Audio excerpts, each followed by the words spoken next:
Falls with Annie Mac on Radio 1. Not everyone knows or understands what they can and can't say in a public forum, and some young people have got themselves into trouble when commenting on legal cases. North Wales police are investigating reports that the woman who was raped by Wales International Ched Evans has been named and abused on Twitter. It came on the news, but everybody was writing and that they were naming her, and then once it was out that it was a criminal offence, and it got taken off.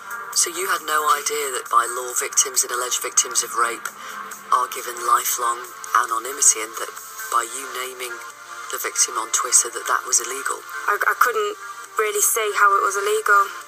Do you think some people took your tweets to mean that in some way you were condoning rape? Yeah.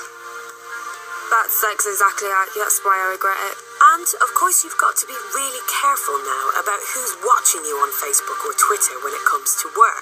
Recruiters across the UK are warning too many people are putting their careers at risk because of what they post on social network sites. They say many employers search candidates on Twitter and Facebook and are finding inappropriate photos, bad language, and people criticising companies or managers.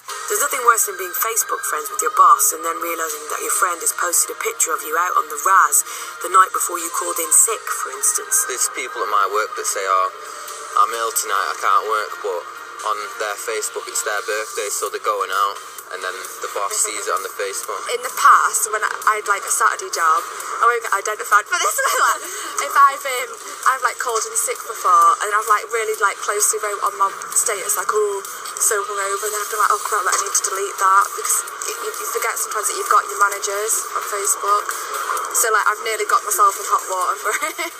I'm very careful what I say because of my business now.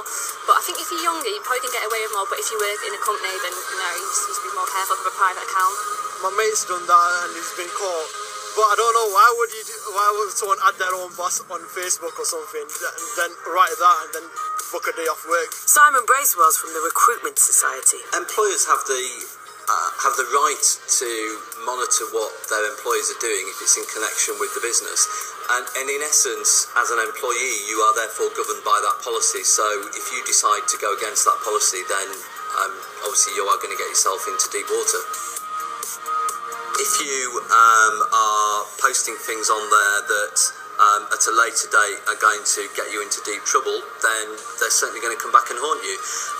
I think there was an example recently in the press where two young people decided to put a camera on the front of their car, drive down a steep hill because they knew there's a large puddle at the bottom, drive through the puddle and drown all the school kids.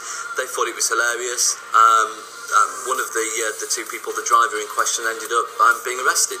I was asked to create sort of a top 5 tips for young people when they're going online to avoid them getting into trouble with employers. So here we go. Number 1, check your privacy settings. Keep your private life private. Number 2, do have a presence on social networks. If you don't, you may be at a disadvantage. Number 3, monitor your channels. Make sure that you know what everyone else is posting about you so that if there is something, you can do something about it. Number 4, maximise the potential. Search employers and connect with them. And number 5, ask, would my mum or my gran approve of what I'm posting? If not, don't do it. Everyone has a story. BBC Radio 1 Stories. Discover more. My name's